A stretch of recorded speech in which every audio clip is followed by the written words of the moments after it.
Hi everyone, আসসালামু আলাইকুম। Welcome back to my another daily blog. আজকে এই যে সকালে আমি কলেজে গিয়েছিলাম, আমাদের কলেজে ক্লাস চলছিল, তার জন্য কলেজে ক্লাস করে তারপরে হচ্ছে এই জায়গাটা না আমার খুব বেশি পছন্দের। এই যে আমার ডিপার্টমেন্টের সামনে অনেক সুন্দর করে এখানে গাছ লাগানো আছে। যদি কারোর মন ভালো না থাকে এই জায়গাটায় গেলে কিন্তু সবারই মন ভালো হয়ে যাবে। পরে আমি বাসায় এসে আজকে হচ্ছে আমি লইট্টা মাছের ফ্রাই করব। এখানে হচ্ছে আমি দিয়েছিলাম চালের গুঁড়ি, এখানে আমি দিয়েছি হাফ কাপ পরিমাণ, তারপরে কর্নফ্লাওয়ার দিয়েছি 1 টেবিল চামচ, আদা রসুন বাটা দিয়ে তারপরে এর ভিতরে আমি দিব একটু হলুদের গুঁড়া, একটু মরিচের গুঁড়া দিয়ে একটু ধনে গুঁড়ো দিয়েছিলাম এখানে। তারপরে এখানে আমি সামান্য একটু করে ফুড কালার অ্যাড করব, এটা জাস্ট দেখার সৌন্দর্যের জন্য, কেউ না চাইলে না দিলেও পারবেন।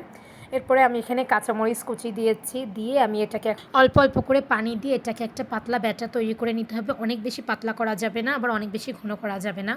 এরপরে আমি এখানে একটু বেকিং সোডা আর লবণ দিয়েছি হাফ চা চামচ পরিমাণ। আমি এটাকে মিক্সড করে এখন কিছু সময়ের জন্য ব্যাটারটাকে রেস্টে রেখে দিব। এখানে আমি লইট্টা মাছের ভিতরে চালের গুঁড়ো 1 চা চামচ আর একটু সয়া সস আর ফিশ সস মিশিয়ে মেখে নিব খুব ভালো করে।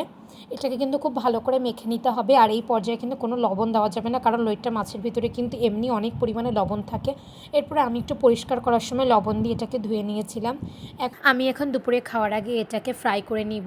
তেল গরমে দিয়ে দিয়েছি, এখানে তেলটা ভালো মতো গরম করে নিয়ে তারপরে হচ্ছে এই মাছগুলোকে ব্যাটারের ভিতরে ভালো মতো গড়িয়ে এরপরে তেলে একটা একটা করে ছেড়ে দিতে হবে। আর একটু সাবধানে করতে হবে, একটা যেন আরেকটার গায়ে না লেগে যায় সেইভাবে কিন্তু মাছগুলো এখানে দিতে হবে। এই যে আমি এখন মাছগুলো ভেজে নিচ্ছিলাম, মাছগুলো কিন্তু অনেক বেশি মজা হয় লইট্টা ফ্রাই।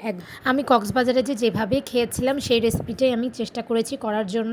এই যে আমার মাছগুলো এখানে ভাজা শেষ, এখন আমি কিছু শুকনা মরিচের ভিতরে ফ্রাই করে নিব, যেহেতু আমি বেশি শুকনা মরিচ লাভার। এই যে আমি এখন ভেজে এখন এটাকে তুলে নিব। আর এটা কিন্তু আস্তে ঝালে ভাজতে হবে, নতুবা কিন্তু ভিতর থেকে কাঁচা থেকে যাবে আর উপর থেকে কালার এসে যাবে।